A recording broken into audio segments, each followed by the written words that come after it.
que é uma homenagem a Allan Kardec. Uma das coisas que a gente tem que pensar é que Allan Kardec nasceu em 3 de outubro de 1804 e nós temos que pensar o seguinte: nada acontece no mundo sem que haja uma administração espiritual do mundo maior. Então, os espíritos que cuidam da evolução do planeta, eles têm uma presença e uma participação muito intensa na condução das bilhões de almas que aqui vivem. E o grande desafio desses espíritos, desses numes celestiais, é a educação dos espíritos. Como levar as almas ainda muito presas à visão de mundo muito terra-terra, rudimentos de conhecimento espiritual. Então, o que a espiritualidade faz? Ela não nos deixa sós. No mundo espiritual, nós não teríamos como ter contato com espíritos de grande evolução, porque no mundo espiritual, nós vamos aonde nós ficamos, onde nós temos mais afinidade. Então, no mundo espiritual, você não é constrangido a ouvir Johann Sebastian Bach, se você gosta de heavy metal. Ninguém vai, se você vive a vida toda sambando, ninguém vai te colocar num local em que só toca Johann Sebastian Bach. Cada espírito vai estar aonde consegue conceber a sua vida, a sua realidade. E isso dificulta o entendimento das pessoas. O local em que pode haver mudanças no progresso das almas com mais facilidade é o mundo físico. No mundo espiritual também, mas no mundo físico, nós somos colocados diante de espíritos mais velhos, espíritos mais amadurecidos, que podem trazer novidades. Jesus, quando veio à Terra, ele trouxe a grande novidade da evolução cósmica do ser. A grande novidade foi revelada por Jesus. Outros já tinham dito. Mas Jesus não era um filósofo. Jesus não era um sacerdote. Jesus se encarna na terra como filho de um carpinteiro. E ele não escreveu nada. Jesus viveu. E toda a sua vida foi um grande teatro cósmico em que ele pôde mostrar na prática qual era o grande conhecimento cósmico. Amor. Ama teu próximo como a ti mesmo. Isso deveria ser algo que transformaria as massas, não é verdade? Um ser cósmico, um ser transcendente. Não. Não é verdade. E ele sabia disso. Ele sabia.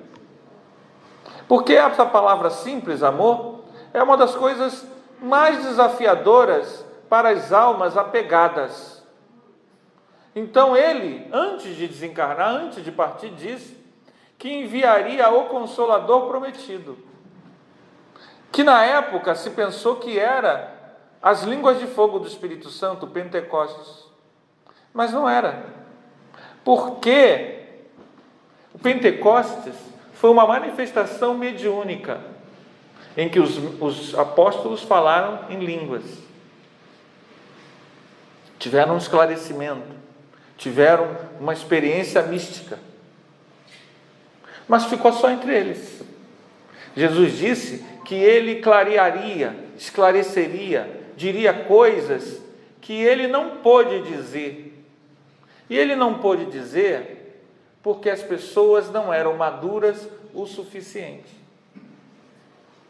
Então o mundo continuou no seu processo e várias coisas aconteceram. O Império Romano acabou, veio a Idade Média, o domínio da religião na Europa. Estamos falando da história ocidental.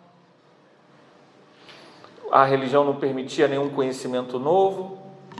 Veio as navegações, os pensadores, os iluministas começaram a questionar a igreja, os reis, as tiranias, as ditaduras. Tudo foi questionado pelos iluministas. Estados Unidos conseguiu a sua independência, usou o pensamento iluminista pela primeira vez. Estados Unidos funda então a democracia, que só tinha sido exercida 2000 anos antes, na Grécia Antiga. E depois dos Estados Unidos veio a Revolução Francesa, também proclamando os ideais iluministas. Aqui no Brasil também os ideais iluministas tiveram repercussão, na Inconfidência Mineira com Tiradentes, na Conjuração Baiana com os alfaiates. Então essas ideias, esses pensamentos, em que você tinha Voltaire, Diderot, Rousseau, Montesquieu e tantos outros pensadores, foram de fundamental importância, porque eles vão criar a estrutura de um novo mundo. Surge então o século XIX. O século XIX surge com a industrialização. Pela primeira vez você tem as indústrias e o comércio, o capitalismo. Agora as pessoas, para sobreviverem, têm que trabalhar, têm que ter salário. E você vai ter os pensadores, e você vai ter as pessoas bem-sucedidas, não porque elas tinham muita fé, elas são bem-sucedidas porque elas construíram negócios e tudo mais. E os pensadores radicalizam contra as ideias da igreja, que ainda prega uma série de coisas que não podem ser provadas, que a igreja ainda quer impor a sua tirania sobre a mente humana. Então vários pensadores se rebelam contra as ideias da igreja, e você vê no século XIX o surgimento do pensamento ateísta, aquele em que não se acredita em nada. Só que nesse mesmo século XIX, como nós dissemos, o mundo espiritual que organiza e gere o sistema planetário, ele já sabia dessas coisas todas. Sabia que para romper com o pensamento antigo da igreja, que era o domínio de alguns poucos sobre todos, haveria necessidade de vir os iluministas. O mundo espiritual superior enviou os iluministas. E saberia que isso decorreria num ceticismo muito grande. Essas pessoas, à medida em que desenvolvem o intelecto, começam a perceber o absurdo que é a ideia de inferno. E a opção que lhes cabe é o materialismo. Então, acontece uma coisa que também estava planejada. Uma invasão. No século XIX, nós sofremos uma invasão. Vocês sabiam disso? Uma invasão espiritual. Essa invasão espiritual, ela tem uma data marcante. Um ano, 1848, na cidade dos Estados Unidos, chamada Hydesville. Lá surgem os fenômenos com as irmãs Fox.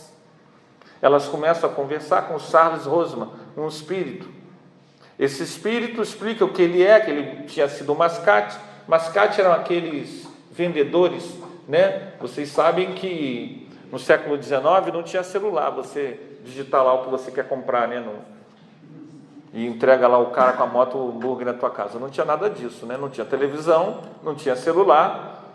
E a forma que você tinha para comprar coisas eram mascates que percorriam os locais, as cidades, né? E esse Salles Rosman, como passou nessa cidade, nessa casa, foi assaltado e morto. E esse espírito estava falando com as irmãs Fox. Acontece que isso tem uma grande divulgação em todos os Estados Unidos, e a prática, então, da comunicação mediúnica se torna corriqueira nos Estados Unidos, na Inglaterra, na Europa, e as pessoas começam a se comunicar com o mundo espiritual. Ok. Nós falamos que Kardec nasceu em 3 de outubro de 1804. E Kardec foi, segundo as suas características, estudar em Iverdun. Lá tinha uma pessoa chamada Pestalozzi, que era um grande educador. E Pestalozzi, como grande educador, bebeu nas fontes dos grandes filósofos iluministas, entre eles Rousseau, sobre a educação do ser. Kardec, então, Hippolyte Léon Denisard Rivail, vai ser um educador. Então, percebam um detalhe. Kardec não nasceu por acaso. Ele tinha um papel a cumprir. E nesse papel que ele tinha a cumprir, ele foi ser o quê? Engenheiro? Hein, gente?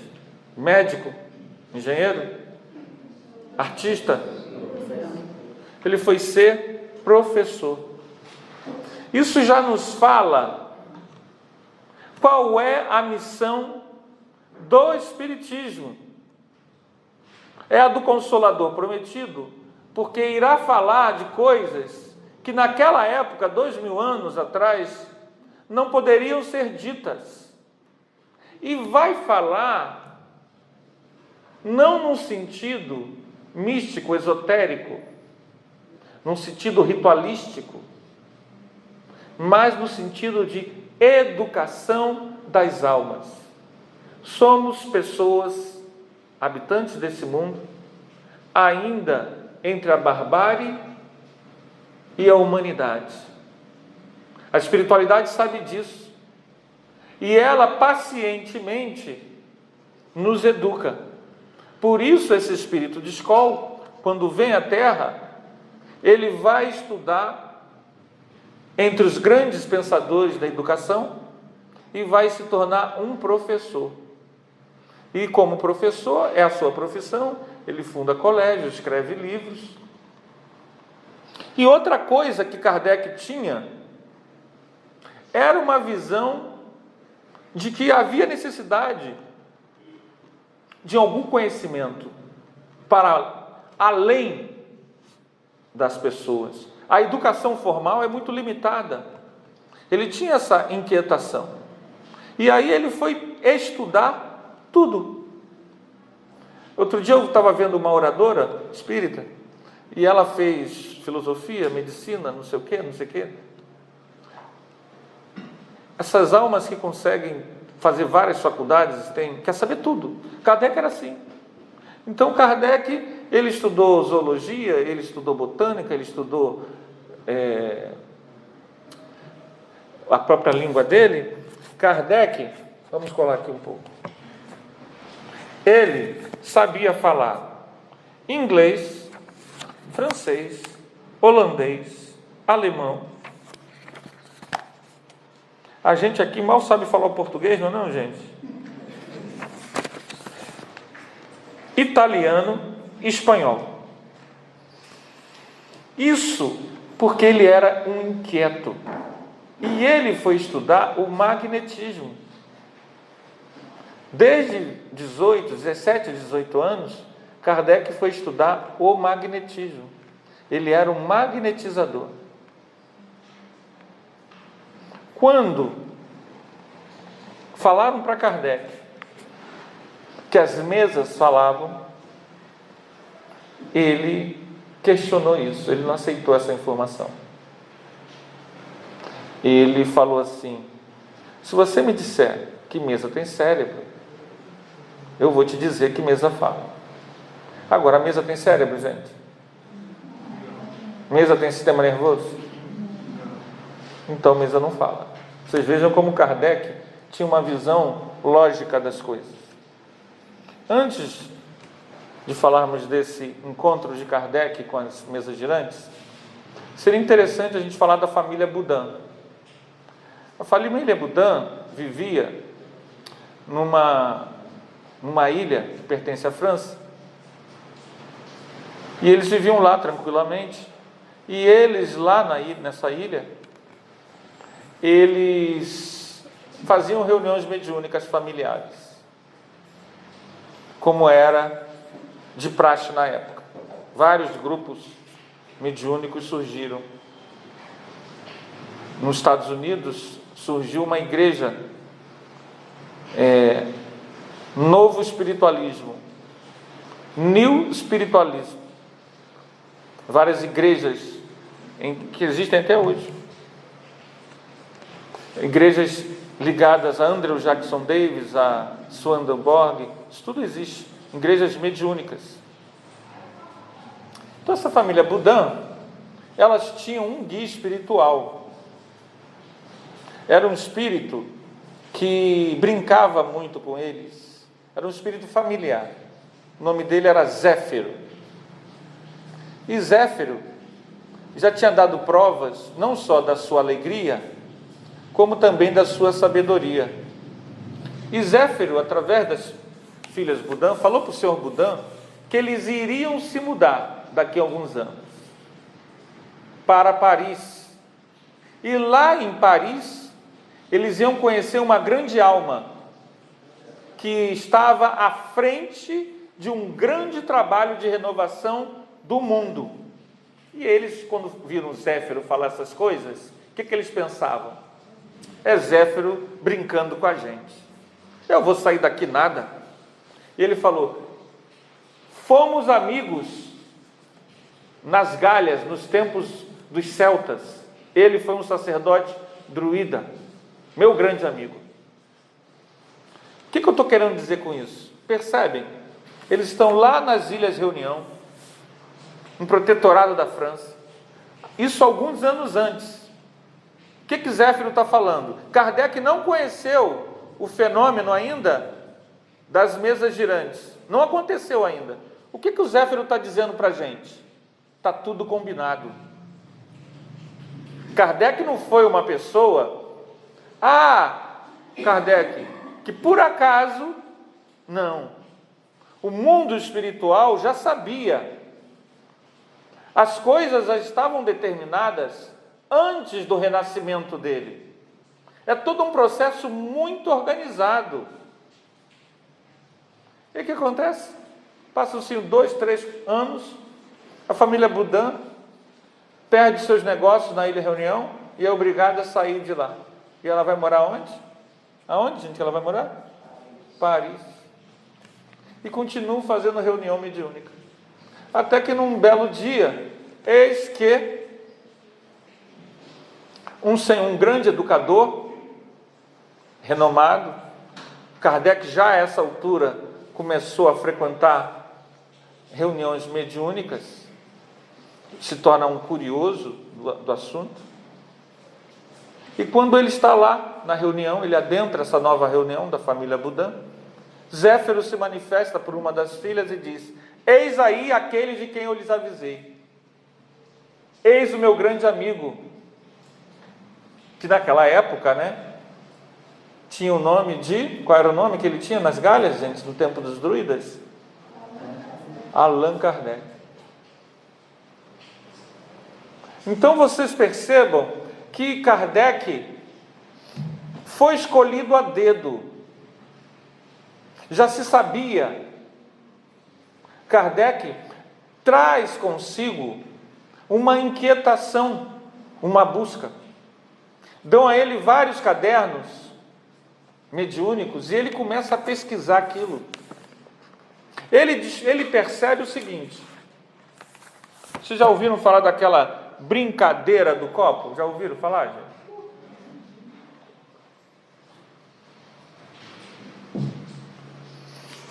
Eu me lembro que uma vez eu participei disso, uma brincadeira dessa. Eu não era espírita, fazer uma reflexão. Eu não era espírita, ok? E eu tinha o quê? Uns 15 anos de idade. E aí o meu amiguinho falou: Anderson, eu nem sabia o que era. E fui eu lá. E aí eu não vou dizer aqui como é que é o negócio, para vocês não fazerem em casa, eu não vou dar a receita não. E aí quem sabe, quem não sabe, não se preocupe. Quer saber de mediunidade? Brincadeira de copo, gente? Quem quer saber? Vem estudar mediunidade na Casa Espírita, é o melhor lugar para estudar, aprender sobre brincadeira do copo. Na Casa Espírita, onde se estuda a mediunidade. E lá eles estavam lá, naquele negócio, e eu estou lá, com 15 anos, mas não estou acreditando em nada daquilo. E o copo está lá mexendo, e eles fazem perguntas: com quem vou casar? Não sei o quê. E eu não estou perguntando. Aí eu falo assim: eu era apaixonado por uma menina, que só eu sabia que eu era apaixonado, mas ninguém no mundo sabia. Nem ela. Ela nunca nem soube. E o nome dela era muito diferente. O nome dela era muito diferente, eu não estava acreditando em nada daquilo, achava que alguém estava empurrando o copo. Aí eu falei: qual é o nome da menina que eu gosto? Aí o copo foi no H. Aí eu já senti um... Foi no E. Foi no L. Quando ele foi no I, eu falei: não, tá bom. Eu acredito. Foi a primeira vez que eu tive contato com mediunidade. Pois bem, por que eu estou falando isso? Nessa época, século XIX, era o que se fazia com o mundo espiritual. Essas perguntinhas, esse tipo de comunicação frívola, sem nenhum compromisso com nada. Kardec, quando vê o fenômeno,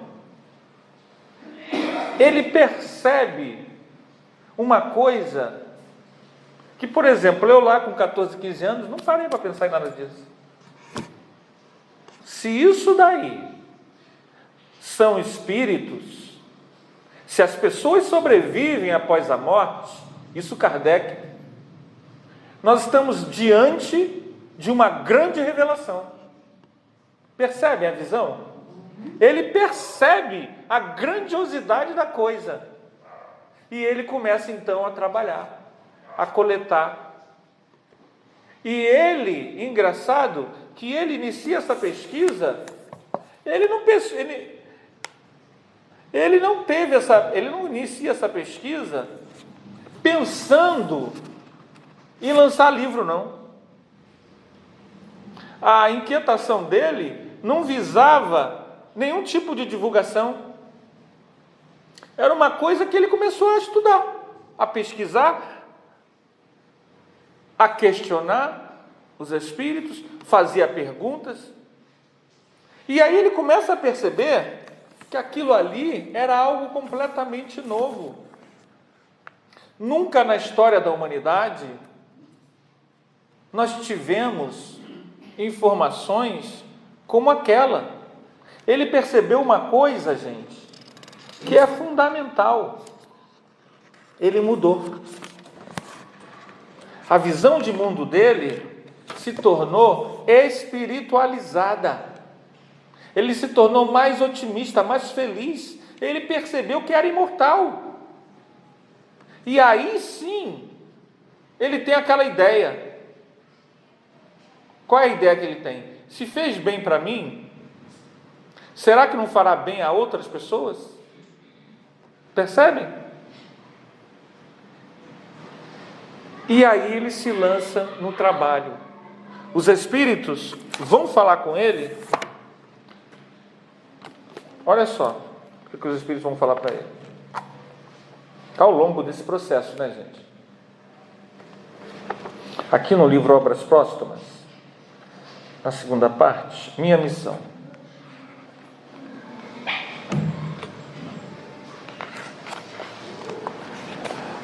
Outro dia disseram-me os espíritos que eu tinha uma importante missão. Desejaria saber se confirmas isso. Isso ele está fazendo as pesquisas, né? Isso é maio de 1856. Sim, se você observar as tuas aspirações e tendências e o objeto constante das tuas meditações, não te surpreenderás com o que te foi dito. tens que cumprir aquilo com que sonhas desde longo tempo. Percebem? A alma preparada traz consigo reflexões profundas. É preciso que nisso trabalhes ativamente para estares pronto, pois mais próximo do que pensas vem o dia.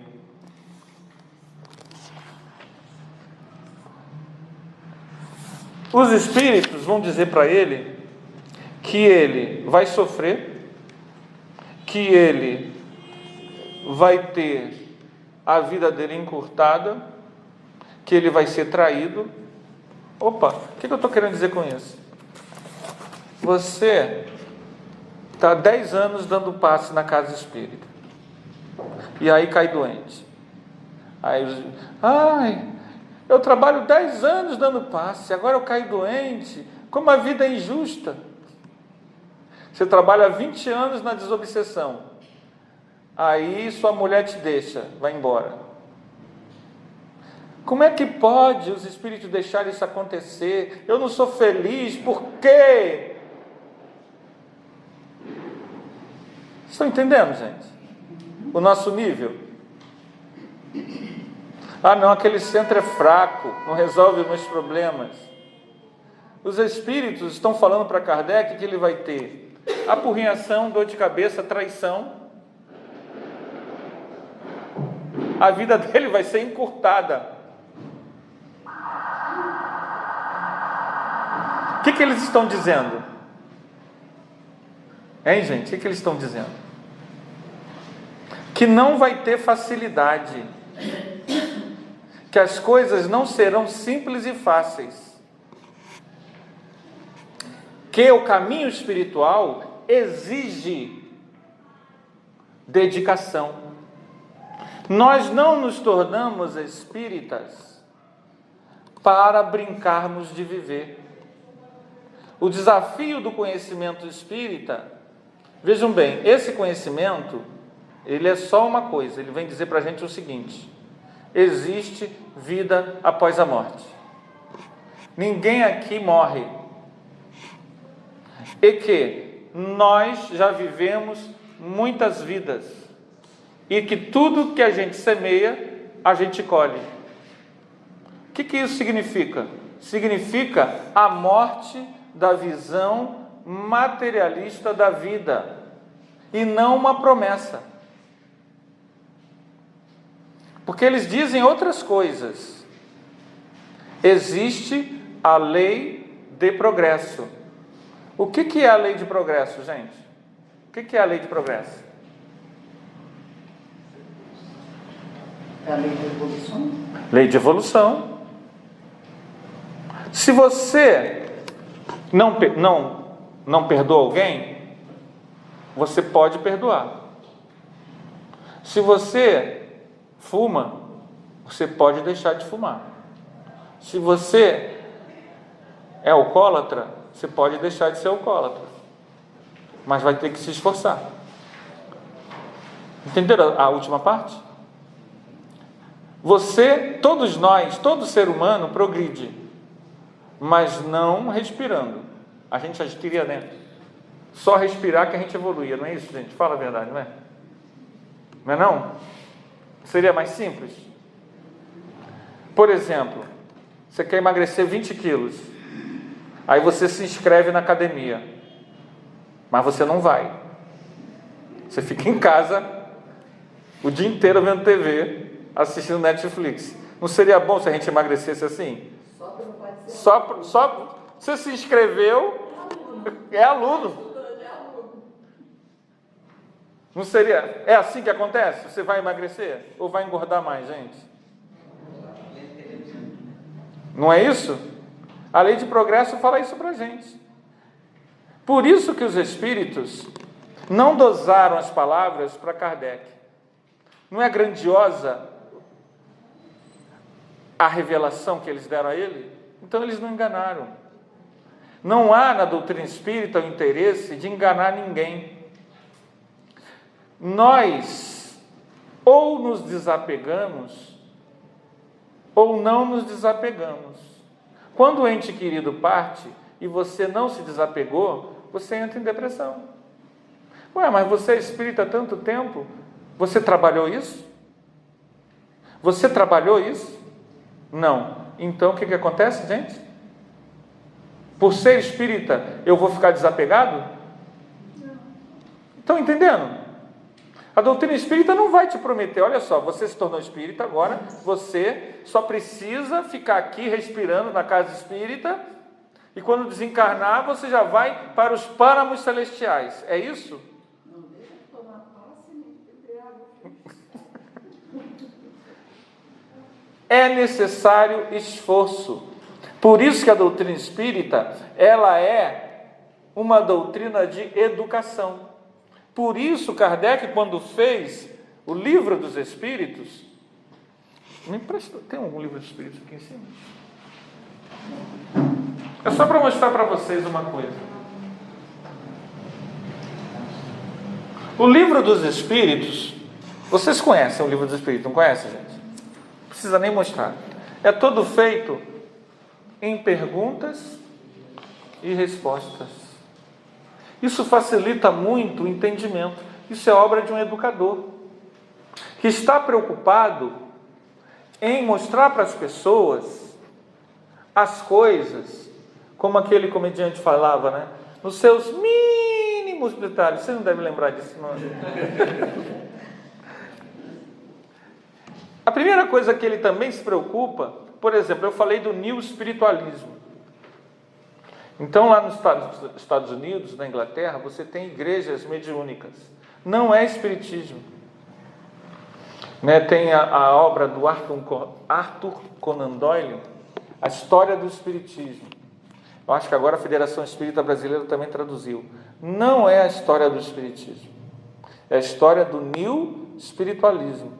É um movimento mediúnico americano e inglês que surgiu lá. Eles, antes de Kardec, criaram templos religiosos mediúnicos.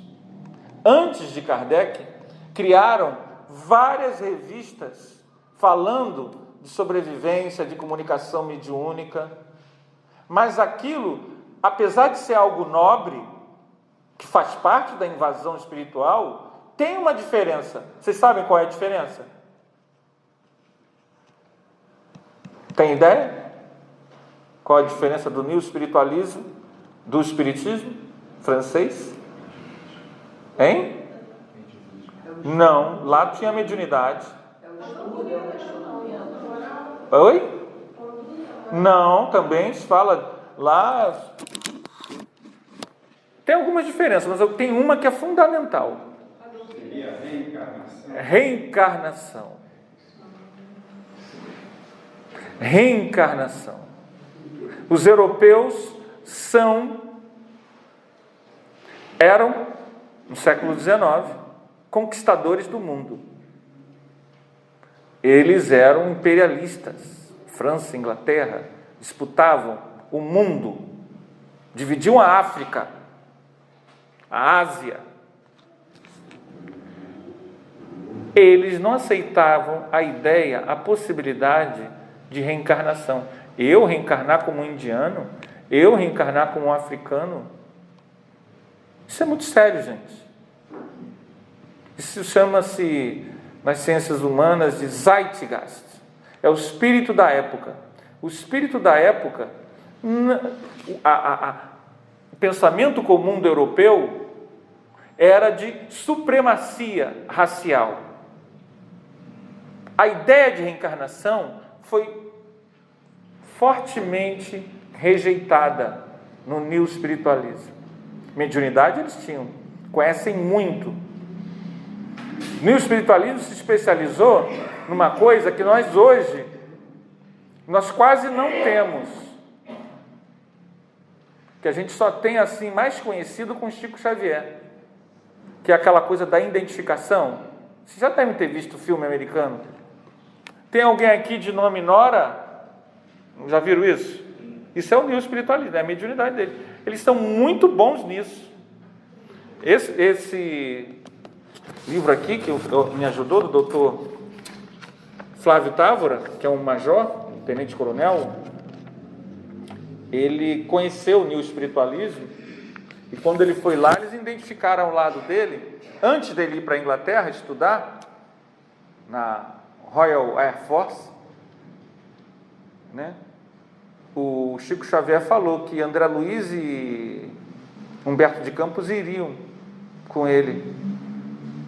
E quando ele chegou lá, essa igreja, a pessoa ainda descreveu para ele André Luiz e Humberto de Campos. Então eles têm mediunidade. O que eles não têm é reencarnação. E aí a gente percebe que o conhecimento espírita, ele precisava de uma alma que, ao reencarnar na Europa do século XIX, tivesse lucidez espiritual para sair do espírito da época, do Zeitgeist. Porque quando os espíritos na França começaram a aventar a hipótese da reencarnação, Kardec não tinha prevenção àquilo. Estão entendendo? Kardec começa a questionar. E aí, se a gente pegar aqui, no item 222 do Livro dos Espíritos, vocês vão ver que o item 222, ele tem uma coisa muito interessante. O item 222 não é uma pergunta. O item 222 é um tratado espiritual sobre a reencarnação. Não é uma comunicação mediúnica. É o pensamento de Kardec. Quando a pessoa isenta, pronta, lê o item 222, ela termina e se ela é isenta, a forma didática, paciente, que Kardec coloca aqui, ela entende a reencarnação. Depois que você entende a reencarnação, depois que isso fica claro para você, toda a sua visão de mundo se modifica.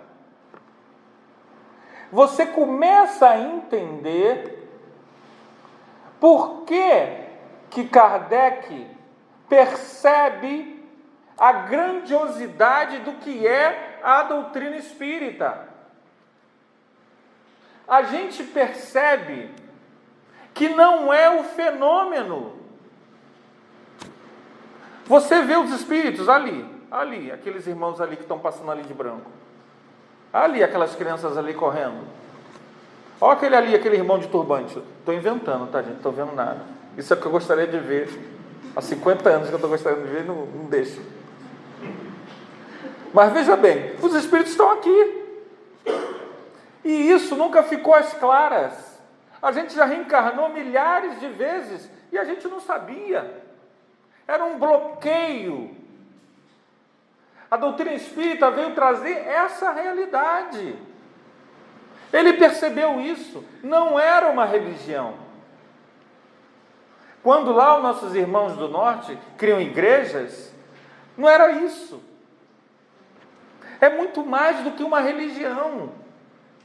Religião, você comete os erros de todas as religiões. Quer ter um líder carismático que diz, isso é a verdade. Agora é aquela lá. Aqui está escrito. Kardec percebe tudo isso. Olha a lucidez.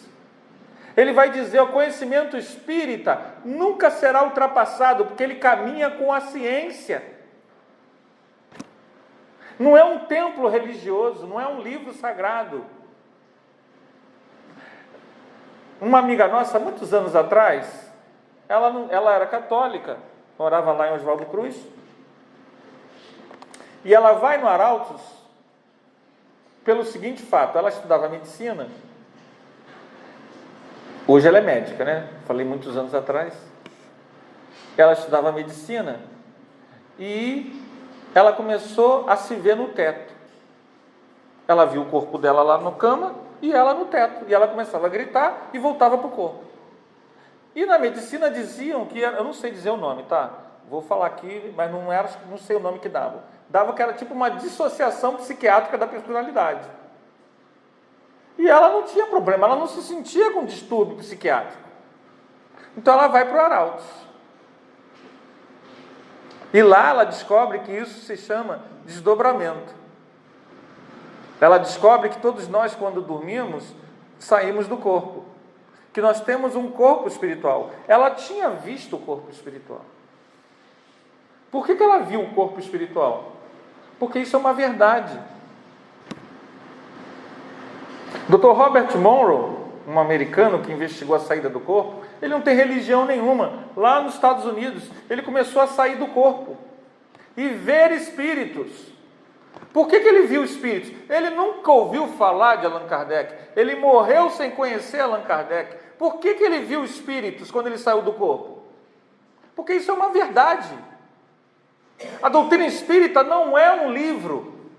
É a realidade do mundo espiritual.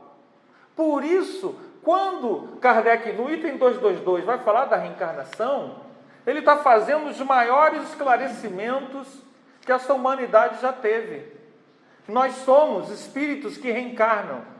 Nossos atos nos comprometem ou nos libertam. Por isso a importância dos ensinos do Cristo. Ele percebe rapidamente que Jesus tinha razão.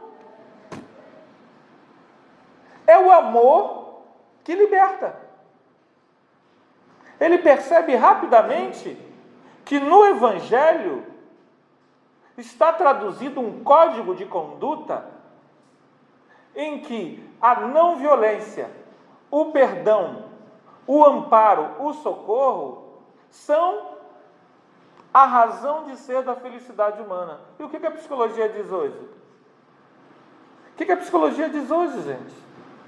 A psicologia diz isso, que Kardec percebeu que foi o que Jesus disse. Então, a doutrina espírita traz o fenômeno mediúnico, mas traz de volta as palavras de Jesus. Jesus, à luz da doutrina espírita, deixa de ser a voz de sacerdotes e se torna um mestre educador, que era o que ele de fato era. Perceba um detalhe. Saulo de Tarso está perseguindo. E na estrada de Damasco, ele tem uma visão. Ele vê quem, gente, na estrada de Damasco? Ele fica o quê? Ok. Ele vai para Damasco. Em Damasco, quem está em Damasco? Ananias. Ótimo. Agora vem um detalhe. Esse detalhe, gente, é sensacional. Jesus aparece para Ananias. Esse é o detalhe. Ananias, vá lá e cure Saulo. Ananias sai correndo? Normal. Perceberam o detalhe? Mediunidade. Então você está lá na tua casa. Está lá, te acorda 2 horas da manhã, dá aquela coisa, aquele vazio interior, que só a geladeira resolve. Aí você vai lá para a geladeira, pega o pão. Aí você olha assim, aparece um ser iluminado na tua frente. Maria. O que você faz? Ó Senhor, estou aqui, o que queres que eu faça? É isso? Ou você sai correndo e começa a gritar, bem é! Ou até desencarna, né? Perceberam? Tudo está lá no Evangelho. Ananias recebe Jesus tranquilamente. Por quê? Porque lá no cristianismo inicial, vivido pelos primeiros cristãos, a mediunidade fluía naturalmente. Isso se perdeu. Isso entrou um monte de dogmas, teologias, pseudo-sábios? Nós, guiando a igreja para o poder, para o dinheiro, para a luxúria, para o celibato, nada a ver. Nós distorcemos tudo. Eventualmente vinha um Francisco de Assis, um Antônio de Pádua, mas corrigiu. O que está tudo já distorcido é muito difícil. Tinha que esperar o momento certo para que um lúcido pensador reencarnasse e não caísse na tentação de formar um templo religioso. Porque senão nós hoje aqui estaríamos discutindo teologia. Porque a gente já tem viciado. Olha só. Quem não foi padre aqui em outras vidas, levanta a mão. Ninguém pode levantar a mão. Vocês foram tudo padre. É uma padraiada danada o movimento espírita. Então tinha que vir uma alma mais lúcida, para que a gente não voltasse a cometer. A gente ainda comete. Tem guerrinha nas casas espíritas. Então você precisava de uma alma mais lúcida. Porque Kardec, ele não vem para trazer uma nova religião. Ele percebe que o conhecimento espírita está na natureza. Então ele queria oferecer esse conhecimento às pessoas, às religiões. O que acontece? As religiões brecam ele. Não. Colocaram no índex, queimaram as obras que levaram para a Espanha, o ato de fé de Barcelona. Aí ele percebe o seguinte: precisamos criar nossos núcleos, porque senão esse conhecimento vai se perder. Aí surgem as sociedades espíritas, e ele se torna um divulgador do conhecimento espiritual. Porque, vejam bem, gente, se nós conseguirmos, na próxima, quando a gente for lá para o além, vamos ver se a gente consegue. Está na minha lista de coisas que eu gostaria de ter na próxima ida para o além. Querer, a gente pode querer, não é não, gente? Vocês concordam que querer eu posso querer? Visitar um mundo que já está plenamente em regeneração. Um mundo... Vocês vão perceber que nesses mundos não tem mais religião. Acabou a religião. Não foi... Ah, quem foi que venceu? Não é Corinthians e Flamengo, gente. Por que não tem mais religião? Porque todo mundo sabe que existe vida após a morte, todo mundo sai do corpo, todo mundo vê espírito, todo mundo medita, todo mundo ora, todo mundo sabe que a evolução existe, todo mundo sabe que o amor é uma lei básica. Se eu sei, vejam bem, preste atenção, se eu sei que se eu der um murro alguém aqui vai pegar um monte de prego e dar um murro com a mão? Hein, gente? Sim ou não? Isso a gente já sabe que não pode fazer. Os espíritos do mundo superior já sabem que o amor é a coisa mais lógica do mundo. Que quando eu não amo, quando eu agrido o outro porque ele é diferente, porque ele é negro, porque ele é homossexual, porque ele é evangélico, porque ele é Flamengo, quando eu agrido o outro porque ele é mulher, porque ele é americano, eu estou atingindo a mim, eu firo a lei cósmica. Então, nesses mundos, ele já vive essa realidade. Religião para quê? Aqui vocês sabiam que Deus existe? Vocês sabiam? Para terminar, vocês sabiam que Deus existe? A gente fala da boca para fora. Se a gente soubesse que Deus existe, mas isso é uma outra palestra, né? Que Ele é sumamente bom, perfeita inteligência, que nada que Ele faz está errado, a gente nunca mais reclamaria na vida. Nunca mais se queixaria de nada. Porque a gente está caminhando. Deus existe e está aqui. Você não precisa de um sacerdote. Vocês sabiam, vou botar uma polêmica a vocês, que a melhor renovação da alma não é tomar paz? Vocês sabiam disso? É dar paz. Quando você dá paz, você é obrigado a sentir o bem para aquela pessoa. Que você seja feliz, que Jesus te abençoe. O cara matava há 300 anos atrás, era cavaleiro lá, agora ele está arejando a atmosfera espiritual dele, dando amor, não é isso? A pessoa que recebeu paz, recebeu um benefício, não recebeu, gente? Mas se ela sair dali, saiu aqui do portão, minha sogra não presta, minha sogra é isso, toda aquela nuvenzinha que dispersou no passe, vai fazer o quê? Mas o passista que está aqui, se preparou, né? Em casa orou, fez sua prece. Não, hoje é o dia do passe. Não vou nem comer carne hoje. Bota aquele carré lá na geladeira, que hoje eu não vou comer o carré. Você está se preparando. Hoje não tem cervejinha também. Você está começando a lei de progresso. Então Jesus tem razão. É melhor dar do que receber, porque se eu dou amor, eu começo naquela época de Roma antiga, cortando cabeça, os hunos cortando cabeça, Segunda Guerra Mundial, agora a longa noite da escravidão, a gente lá, ora como escravo, ora como capataz, a gente sai, sabe? Aqui não deve ter isso, lá no Arautos, que volta e meia nossas reuniões mediúnicas é só escravidão. Todo mundo enrolado com a escravidão. Aqui não, aqui já é